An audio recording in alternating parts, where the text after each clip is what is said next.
Howdy, folks. Spencer here, and today I want to talk to you about the state of the economy in Star Trek Online.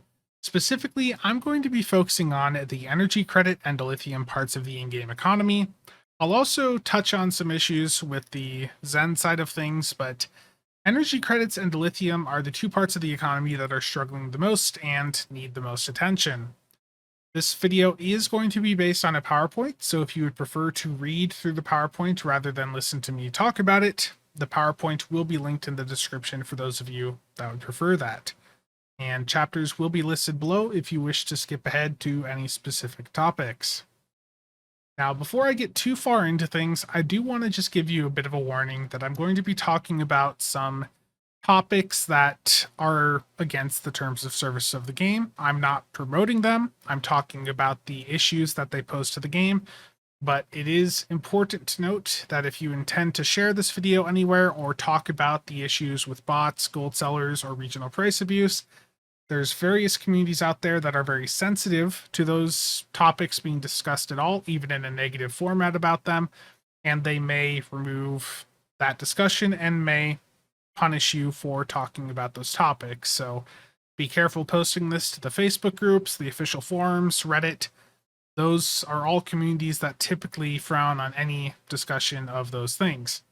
However, they are major issues and a major cause of many of the issues that the economy currently has. So I don't think it's good for us to keep our head in the sand on these issues. If we continue to not talk about them, they're only going to continue getting worse and are going to make the economy even worse for the rest of us. We need to talk about them. We need to get exposure on the issues that they present, and we need to apply pressure to Cryptic to get them to take action and do something about the issues that bots, gold sellers, and regional price abuse are having on the in-game economy.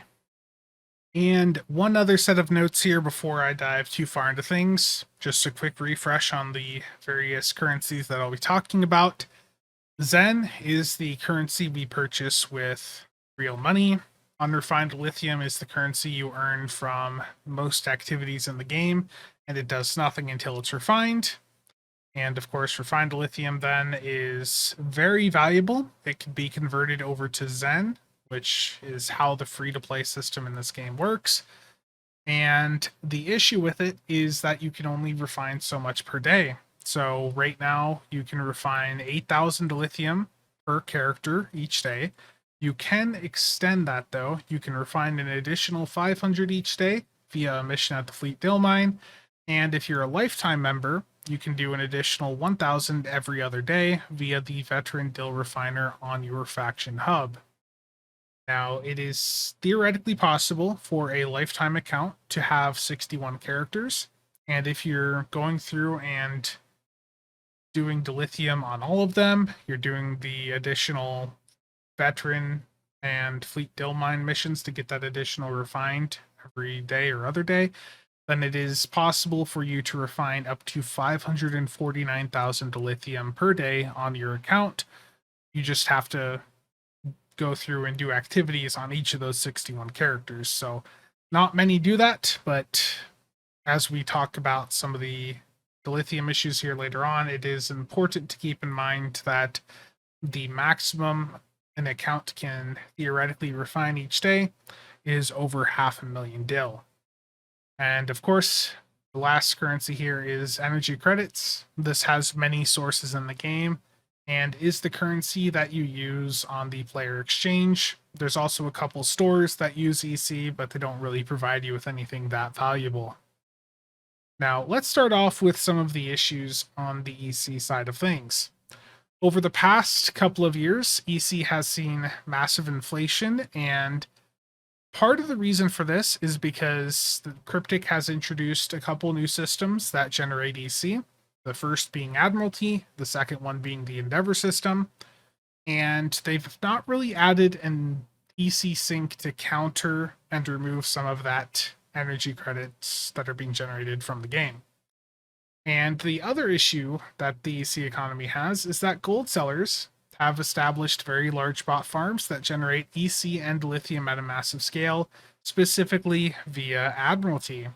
And I'll be talking about bot farms quite a bit more later in this video, but it's important to note that the gold sellers out there, they're not just farming dilithium. There's ways for them to directly farm EC. And we've seen some discussion on this from people at Cryptic in the past. Back in September of 2022, Bordicus had tweeted about a bunch of alts that people were using that were just doing Admiralty and nothing else. Now, he was super focused on dilithium because Cryptic views dilithium as the priority issue, which is understandable. However, when you're doing Admiralty, you're also getting a fair bit of EC from many of the missions that pop up. And Admiralty is basically a mobile game, which is quite easy for an experienced gold seller to go through and automate. So if I go through and I want to queue up Admiralty missions, there's software out there, quite a few different options for software that can read the text on your screen, look for specific missions, try to assign ships. Like, this is all stuff that can be programmed in. Admiralty is all done through an interface that someone dedicated enough could go through and set up a bot for. So there's also been a recent test that someone did over on Reddit where they found that if they ran 10 decent Admiralty missions a day, every day for a week, they would get 1 million EC per character per week. So that's just doing 10 missions in the Admiralty system per day for a week to get 1 million EC per character. Now, some of the bot farms that I'm going to be talking about later in this video have thousands and thousands of characters, and they're going to be doing more than 10 missions a week if they're doing Admiralty. Now, what's really important to note here is the scale of some of these bot farms is literally thousands and thousands of characters.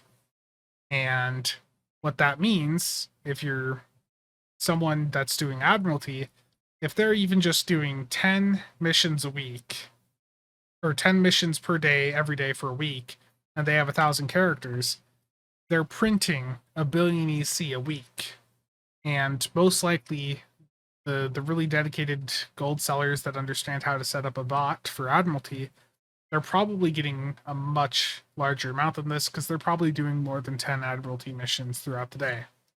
So the dilithium part of the game gets the most focus, but EC is definitely being hit alongside dilithium from some of the approaches that these botters are taking to farm their resources. Now, one issue that Cryptic can resolve much easier is related to lockbox and promo ship prices on the player exchange. And I've talked about this issue before, but I'll recap it. Basically, when you go through and you win a T6 ship, whether it's lockbox or promo, the actual choice pack is bound to you. So if you want to go through and sell a ship to get EC, you can't just go through and drag the choice pack to the exchange and sell it. You can't, because it's bound to you. Instead, you have to pick a ship from it. And the issue with that is, if you're not experienced, if you don't understand what the popular ships are, there's a lot of ships here. And the promo packs are almost as bad. And what happens is, because more ships continue to be added to these choice packs, it makes the price of all ships go up over time, because the supply from this box is being divided into more and more ships. Like, there's over 50 ships for you to choose from in this box here. And that's going to be very daunting to go through and figure out which is the most valuable as a new player. And we've actually seen this have quite a bit of an impact on the market in recent times. When the Excelsior 2 and the Crossfield Refit were added to the Infinity Lockbox back in early December on PC, they caused the price of all Infinity Lockbox ships to go up by about 1 to 200 million EC, because they were getting so much attention and the other ships in the pack just were running out of supply. So people that had these T6 boxes didn't want to go through and sell something like a Vodwar Manasseh for 1 billion EC, when they could go through and sell a cross-field refit or an Excelsior 2 for 1.3 to 1.4 billion. So it's dragged the price of ships up, and as more ships get added to the Infinity Lockbox and the promo pack, that issue's only going to continue getting worse. And Cryptic can address that one quite easily by making it so that we can just sell the choice packs directly on the exchange. You know, if I want to sell this choice pack, or if anyone else wants to sell the choice pack, they should be able to just go and put that on the exchange and then let the buyer determine what they want. This is the current implementation where the seller has to go through and figure out a ship to sell. Just it overly complicates things, and they could easily go through and make this process much easier. And for our next topic here, we have Zen and regional price abuse. So regional price abuse is basically when you go through and trick a game or a store into thinking you are from a region that has a lower income levels. So they have different pricing depending on the region, and you're using something like a VPN to trick the store into thinking you're from that region so that you can purchase whatever it is you're trying to purchase a little bit cheaper. This is relevant for many games and many different pieces of software out there, many different subscription services. So it's a very common thing to see abused in many different industries, and it is something that we see abused here in STO. Now, this is a bannable offense if you are caught doing it. I do actively know people who were banned for trying to abuse regional pricing. Some of them were unbanned after paying the difference, but I would highly advise you do not try this. You know, if you want to put money into the game, then put money in normally and support the developers. However, gold sellers don't really care about the rules and will create burner accounts that only ever purchase from those regions, and they'll take advantage of the regional price to buy keys or promo packs at a fraction of what it would normally cost. Now, these are the prices in Argentina via the Epic Store, and I want to thank Martin for this picture. Martin actually lives in Argentina, and Argentina's average wage is about 1/8 of what the US average is. About an eighth of what it is here in the States.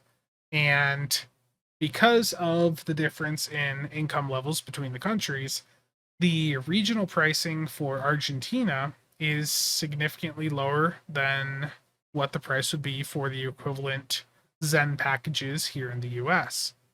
So in Argentina, through the Epic Store, Martin, during a 20% sale, can pick up the 23,000 Zen bundle for $33.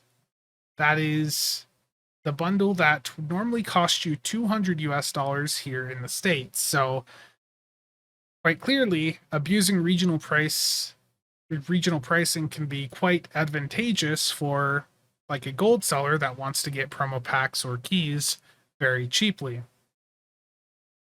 And it's a good thing that regional pricing exists. You know, it's there to make sure that people in all regions can afford to access the various things in the game, and it's a good thing that it exists. The issue is that it is being heavily abused. You see this with all of the gold sellers that are advertising like 50-cent keys. They're going through and abusing regional pricing to buy the keys significantly cheaper, and then they're flipping them to sell to other players. Now, as I said before, this is a common issue in the entire gaming industry, but Cryptic could do something about it by being more aggressive with tracking accounts that are buying lots of keys or promo packs from those regions that are then transferring those packs to other accounts rather than opening them themselves. Like if they're tracking, you know, the purchases, which you would hope that they would already be doing so, then they should be able to identify accounts that are purchasing loads and loads of promo packs and keys that are not really doing anything in the game, you know? So I think Cryptic has the ability, they have the data to go through and crack down on the abuse of regional pricing. It's just a matter of them putting in the effort to do so. And again, I want to state that if you try to abuse regional pricing, you can get banned. So I would highly advise that you do not attempt it. And now we have the big topic, the DilEx. And I think many of you know the issues that the DilEx is facing here. But just a quick refresher for newer players or those less familiar with the DilEx. The dilithium exchange is what allows us to exchange refined lithium for Zen and Zen for refined lithium. The exchange can work between 25 dil per Zen up to a max of 500 dil per Zen. And if the min or max is hit, then a backlog forms and the exchange will operate on a first come, first serve basis. So if you're on PC, we're at the point where there's a backlog because we're at the 500 dil per Zen mark, and it takes quite a long time for orders to go through because the backlog is continuing to grow in size. Now, this is the system that really makes the game so accessible for free-to-play players. I played this game free-to-play for several years, and using the dilithium exchange, I was able to go through and acquire many different C-store ships and bundles completely free-to-play over the years. There are some limitations, though, like if you're on PC, you can't purchase the lifetime subscription through the Zen store, but if you're on console, you can. Now, I want to go through and just take a look at the state of the DilEx on console before we get into the PC side of things. So over on console, the DilEx is sitting at right around 254 dilithium per Zen. And Turtle sent me this picture and also stated that the Xbox dilithium exchange has really not had much movement over the past couple of years, that it's remained quite stable around the 250 dil per Zen mark. Over on PlayStation, Joe and Stowe had put out a tweet recently showing off the state of the DilEx over there, and it is about 370 dilithium per Zen as of December 22nd over on PlayStation. So it's not as good as the situation is over on Xbox, but still significantly better than what we have over here on PC. So if you're on PC and you open up the dilithium exchange, the buy Zen tab is completely empty. Whereas back on console, their buy tabs are full of offers that they can go through and immediately access. So because we are at the cap of 500 dil per Zen, no listings will show up under the buy Zen tab because there is a backlog. There is more dilithium there's more dilithium being sold than there is Zen being provided to the market. So it is a very slow process currently to go through and sell your dilithium. It will take about a month for your order to go through once you place it, and it's caused quite a bit of frustration over the past year or so. So, like I was just saying, there's a backlog now, and that 9.4 million dilithium that you see in the backlog here, that is basically meaning that there is 94,000 US dollars worth of dilithium there that is just sitting in the backlog, waiting for people to dump Zen into the game to go through and buy it. And it's a very, very slow process to get your dilithium to sell. Whereas if I go back to the console examples here, over on console, you could immediately put through an order to sell your dilithium for Zen, and it would immediately go through. So here's a history of how the DilEx has been on PC. This is from Titus17 over on Reddit. If you want to check out their post in more detail, I'll have it linked in the description down below. But you can see how the dilithium exchange has climbed over time. And you see that it had a spike back around 2016. I think this is around when the Infinity Lockbox came out and the Calvin Lockbox. They were both really popular. And then the Phoenix box came out and had a massive impact on the market. Back in the day, the Phoenix packs were not constantly available in the Dil store. you had to wait for an event to buy the packs at all. That is changed now, and you can purchase them at any point. But you see, after 2018, we start to go on an upward trend. Before 2018, it was actually steadily going down. And then we see this really sharp rise. 2019, it really spiked up, came back down a little bit in early 2020, and then it just shot right back up. And it hasn't really recovered since. And since around July of 2021, it's pretty much maintained at that 500 DIL per Zen mark for quite a while now. And here is what the backlog size has been for most of the year. You can see that it's been going up and down. It was hovering around the 4 million mark for a while, but we've had quite a bit of a spike up in the past couple of months. And with Black Friday, it pushed it even though up over 10 million. But the Vanity Shield sale and the Phoenix event that we have active right now has brought it back down, at least temporarily, to around 10 million.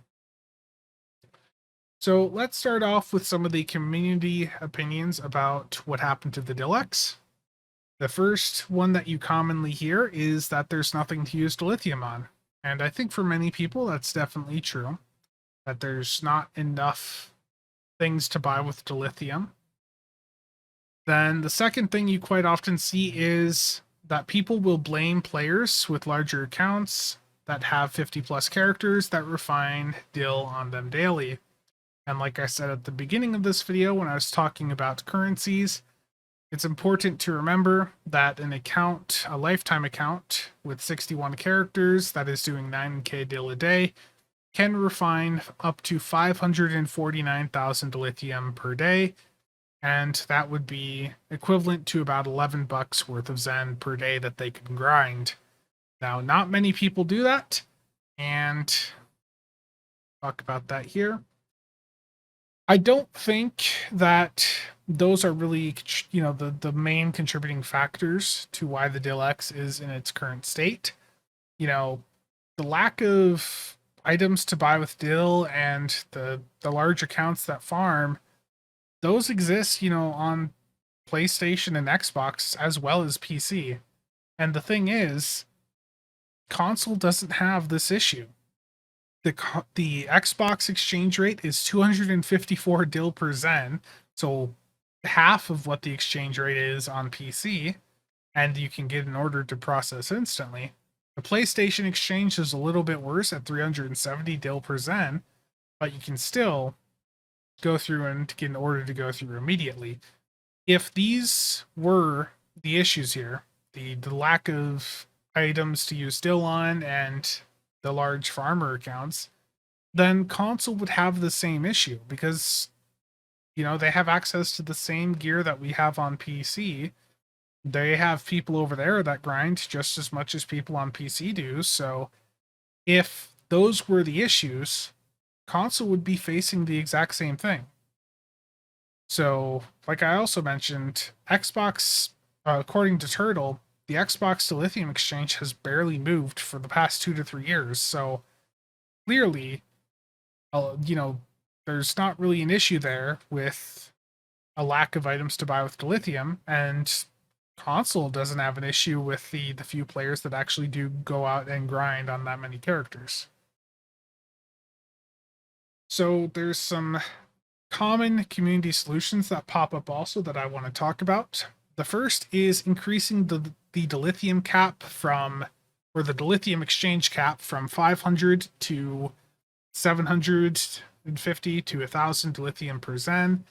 And Cryptic has already tried this in Neverwinter. They had the exact same issues over in Neverwinter, and it immediately blew up in their faces, and the Dil to Zen rate instantly went to the new cap, and the backlog persisted. So increasing the DilEx cap will only make the game less accessible to free-to-play players and will not resolve the issues that we have. And I'll also note that as bad as the STO backlog is, where it takes like a month for your order to go through, Neverwinter has it even worse. Their backlog is over 6 times larger. And according to some of the posts that I was seeing on that subreddit, it's taking people 11 months for some of their dilithium orders to go through. And another common community solution that we see is to implement an account-wide DIL refinement cap. So basically the idea is that a lot of people like to blame the larger accounts that have like 50 to 60 characters. They like to blame them for the issues with DilEx. But there's not really that many people that are farming at that level. I mean, realistically, there's probably just a couple dozen people that are farming to that extreme of a level every single day. Now, increasing or introducing an account-wide dilithium refinement cap would lower the maximum amount that an account could refine, but it would also drastically increase the amount of dilithium that a person that plays just one character could refine each day. And that would make a lot of people happy temporarily, but the issue with that is there's a lot more people that just have one character with lots of dilithium on it than there is, these people that have 50, 60 characters and are doing 8 to 9k DIL on each of them per day. There's a lot more people that just have one character with a ton of DIL on it than there is those big farms. And by increasing the amount of dilithium that they can refine daily, that is going to really just open the floodgates. That's going to introduce a massive amount of refined dilithium into the economy, which goes against what we're trying to do here with, making the dilithium exchange a bit more accessible, because that's just going to give people a lot more DIL to go and post on the exchange. So I want to go over some potential causes now that have a bit more validity, in my opinion. And the first one to talk about here is Dil'Hadars. Dil'Hadars are basically Jem'Hadar characters that were created with the explicit intention of becoming DIL farming alts.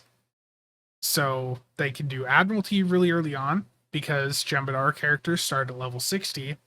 And the thing that people did with these Jem'Hadars that got them to be called Dil'Hadars is that people would go through and they would get them up to tier 5 in reputations. They'd collect the dilithium from tier 5 reps, and they would move that dilithium over after they had refined it to another character, and then they would delete the Jem'Hadar character and start the process over again. This lasted for many years, but it was nerfed in March of 2022, with Cryptic changing it so that reps would reward reputation dilithium vouchers at tier 5 rather than raw dilithium. Now, this was something that a lot of people did, and it was something that I believed for a long time would have had a much larger impact than the other community ideas that I floated. Also, I don't know how to exactly pronounce this name, but this is a great picture that I found on Reddit from Bearwolf93, and it's very appropriate for these Dil'Hadars. Now, the issue with Dil'Hadars is that after Victory's life launched, clearly the DilEx went up, as I had talked about before. But the issue for them specifically is that the thing that people abused with them was the reputation dilithium. And that was nerfed in March, or late March, early April of 2022. And the dilithium backlog just shot up massively after they received that nerf. So they may have been something that some legitimate players abused, but they don't seem to be the root cause of the issues that the DilEx was facing. Which leads us into the big topic here, and that is that the real issue for the dilithium economy, specifically on PC, is bots. I've said on numerous occasions that I believe bots have had a large impact on the in-game economy. We've seen in the past that there were bots for things like even like the Omega minigame, and botting the Omega minigame became so common that Cryptic had to change the Omega components to make them all bind on pickup, which completely killed that Omega market and made it worthless for people to bot. Now, most bot farms are really difficult to detect. All a person has to do is go and make their character hidden, and players like us can't go through and see them.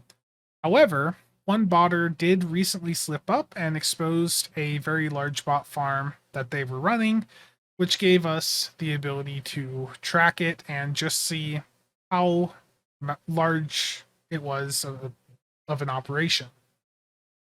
And this bot farm consisted of hundreds of accounts with thousands of characters.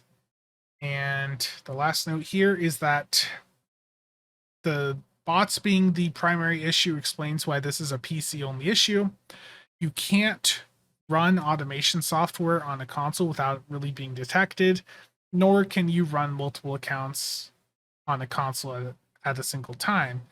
On PC, you can run automation software without being detected, and you can have multiple accounts open on your computer at the same time. Now, the bot farm that was located was doing Starbase 1 AFK. They were doing defensive Starbase 1 TFOs, and they were doing them solo on elite difficulty.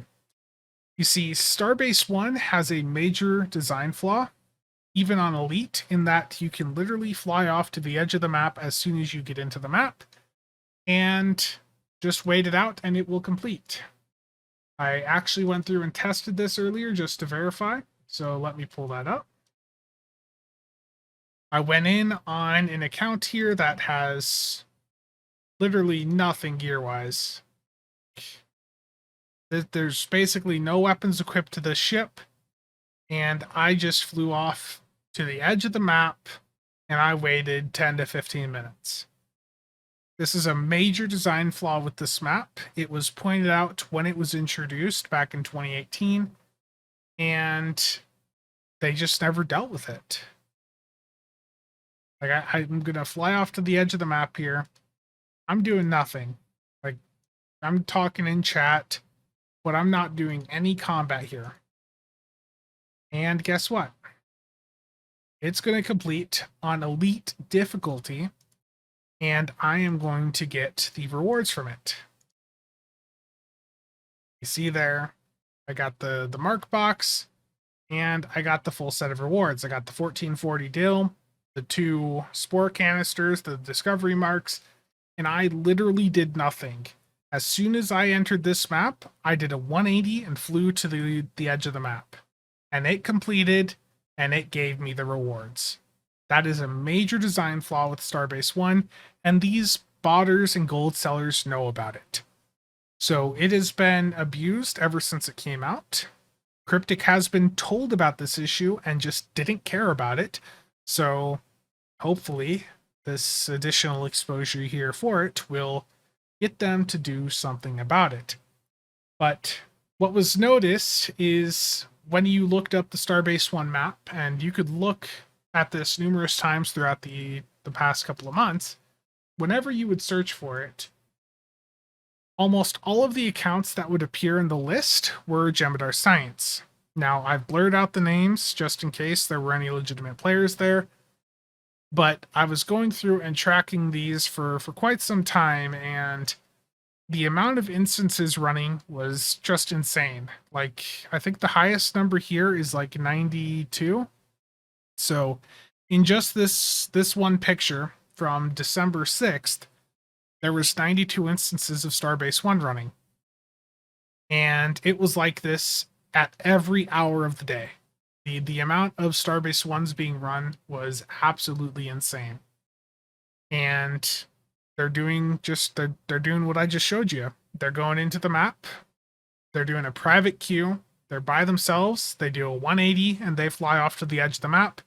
They wait 10, 15 minutes and they get the reward. So somehow this evaded Cryptic spot detection, even while being completely publicly visible, and nothing was done about it until it was reported by players. Now, as to why most of these characters were Jem'Hadar Science, my belief is that they were Jem'Hadar Science because the Jem'Hadar Science characters get the command specialization unlocked right off the bat, which gets you the improved command frequency trait, which lets you deploy fleet supports at any HP level. Maybe they're just hitting a fleet support right off the bat just to make sure they're getting some damage in. But in that video I just showed you, I didn't shoot a single time in the entire match. I didn't call on a fleet support. I did literally nothing other than turning my ship around and flying to the edge of the map, and it gave me the rewards. So it's abuse of a map that simply just has some design flaws. Now, the bot farm was reported and some of the accounts were banned, but it seems that the person running the bot farm has learned their lesson and has started to hide their accounts. Now, we can't see accounts that are hidden, but what we can observe is that the instance numbers of Starbase 1, when you go in game and look at them, don't really line up. If I go in and I look right now for Starbase 1, you'll notice that there's a number here of 27. This is the instance number. This means that there's been 27 instances of, or that there's likely 27 instances of Starbase 1 open right now. So there may be even more than that. We can't see any of the accounts that are hidden, and clearly the person running that bot farm is now aware that they are being tracked and have started to hide their characters. But still, we can see that the instance number of the map is showing that there's a lot more instances active than we can see. Now, I actually had a bit of a chat with one of the folks running one of these Starbase 1 bot farms. After I had talked about the Starbase 1 botting on a recent stream, one of the people running one of these bot farms reached out to me and gave me some interesting information. They told me that they have hundreds of accounts, and that honestly lines up. The bot farm that I had went through and collected data on and reported, I sent Cryptic over 100 @handles. They didn't ban all of them, but all of those were accounts that I saw in the maps at numerous times, over numerous days, over numerous weeks. So there's clearly hundreds and hundreds of characters and accounts that are running through Starbase 1 pretty much 24/7. Now, for this specific person that messaged me, I was able to verify that they are actually who they say they are. It's not just some random person giving me random information, but they told me, they have hundreds of accounts that they have been using to bot various things in the game for the past decade, and Cryptic has basically just constantly failed to detect them. And more importantly, they said that at their peak, they were refining a total of 350 million dilithium per month. That's 700,000 Zen worth of dilithium, or $7,000 US.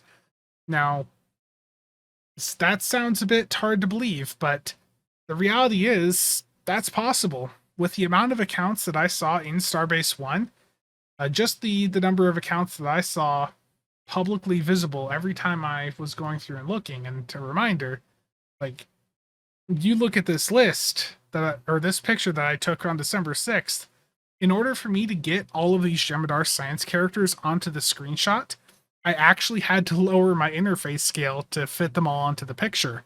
So I fully believe that this person has enough accounts and enough characters to be getting that much dilithium a month.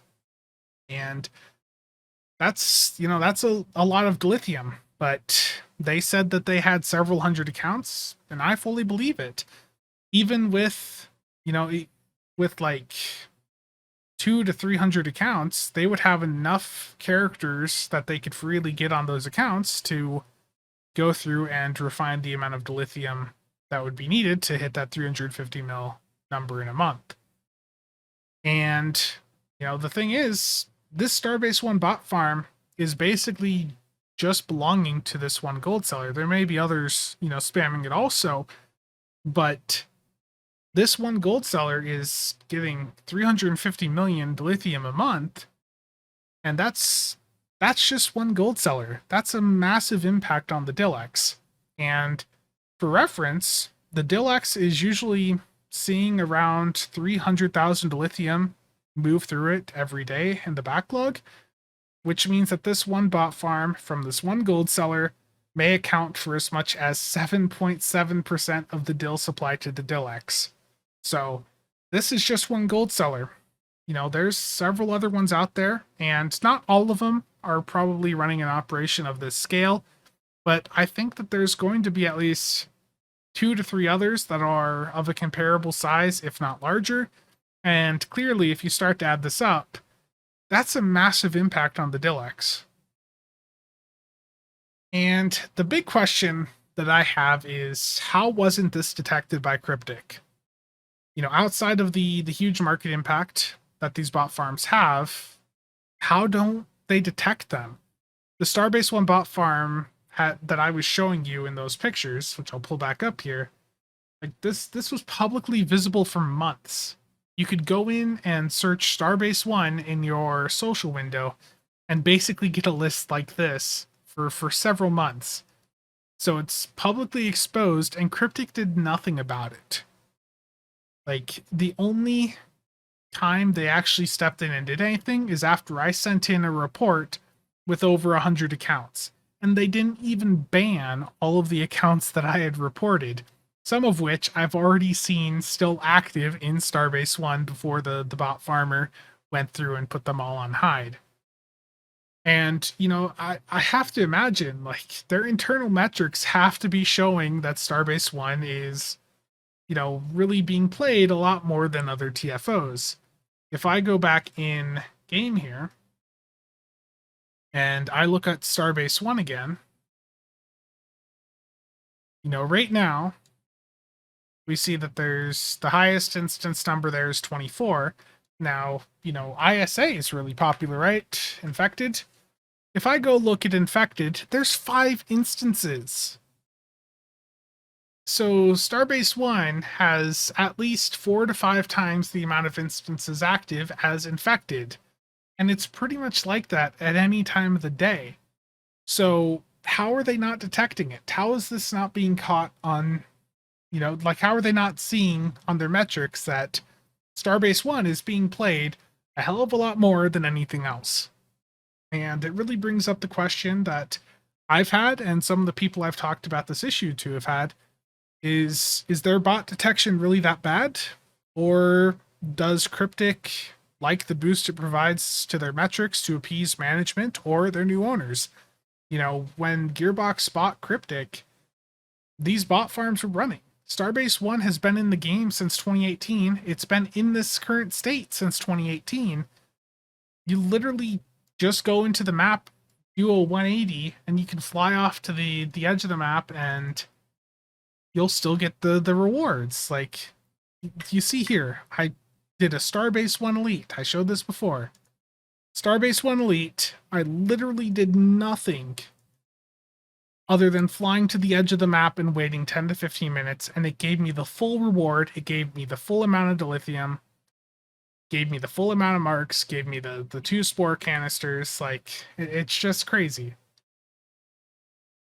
So is it a case of their bot detection just being that bad? Or is it a case of them wanting to make the game look more active than it is? And now we're at the point of, what does Cryptic need to do? Well, number one, they need to just take Defense of Starbase 1 out of the game and revamp it so people can't just AFK it or clear enough of it with just a fleet support to get the rewards. They also need to go through and identify other TFOs that may have, a similar AFK potential. And they need to have a serious sit down to look at where energy credits and lithium are being generated in the game and identify and flag the accounts that are only doing those actions. Like, if there's an account that has 50 to 60 characters, and the only thing it does in the game is Starbase 1 or Admiralty, you might want to flag it, investigate it, and, deal with it. Because, there's something not right with that. These accounts probably aren't participating in any of the events, which should be setting off some additional alarms there. If they're not even doing the winter event, I think that's pretty indicative of what those accounts are doing.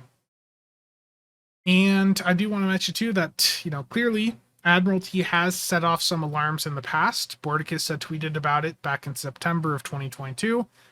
And again, if an account is just doing Admiralty or Starbase 1 and transferring the resources over to other accounts, look into it and take action. And then the last thing that I think they need to do here is unbind the tier 6 lockbox and promo choice packs so that people can just directly sell or trade the choice packs, because this is incredibly intimidating for someone that's new or inexperienced to the game that wants to go through and sell a ship. They've got a list of 50 plus ships that they have to go through, and they have to figure out which one is going to be the best for them to sell, and it just is not cool. So let us sell these choice packs, make our life a lot easier. So in summary, on PC, the dilithium exchange and energy credit economies are massively being impacted by the large bot farms that Cryptic has completely failed to address. Even ones that were publicly visible for months, they did not take action on until I went through, compiled a list of the @handles that I could see, and reported it to them. And even then, they didn't actually ban all of them that I reported. There's no DIL syncs that they can do to counter the amount of dilithium that bot farmers are dumping into the game. That one gold seller told me that their bot farm was producing 350 million dilithium per month. That's $7,000 worth of Zen, and like I said before, if that's all going into the DilEx, that's like 7.7% of all of the DIL going into the DilEx, and it's all coming from this one gold seller. There's other gold sellers out there that probably have similar sized operations that are having just as much of an impact. To be honest with you, it wouldn't surprise me if half of the dilithium being dumped into the DilEx is from gold sellers and, bot farmers like this. The EC economy is also being hit because some botters do focus on Admiralty rather than Starbase 1. And if there's any hope of the economy on PC ever being improved, then Cryptic needs to actually sit down, figure out what exactly all of these farms and gold sellers are doing, and start to take action on it. We can't keep our heads in the sand here. It's quite clear that on PC we have issues that don't exist on console with regards to the economy. And it's quite clear a large part of that is because bots exist on PC. You can run multiple clients per computer. Bot farms can't really run in the same format on console, so they don't have the issues we have on PC. But look, that's going to be it for this video. And I know this was a bit of a longer one, but share the information around, but be careful where you do share it. There's some places that are not going to be happy to have discussions of these issues, but like I've said a few times now, I think the STO community in general has pretty much had their heads stuck in the sand on these issues for quite a long time, and we've just been ignoring them. And ignoring them is not the right approach. Ignoring these issues just enables these gold sellers and bot farmers to continue expanding the scale of their operation, and it just makes the economic situation even worse for us. So hopefully we can get some pressure applied on Cryptic to start taking some actions. Starbase 1's a big one. Take Starbase 1 out of the game until you figure out how to prevent the AFK farming that is currently happening in it. But that's going to be it for this video. thank you all for stopping by, and let me know what you think. Are you surprised by the scale of the bot farms that are currently operating in the game, or do you think it is something else? Feel free to drop your thoughts down in the comment section down below. But that's going to be it for me today. Thank you for watching. See you guys next time.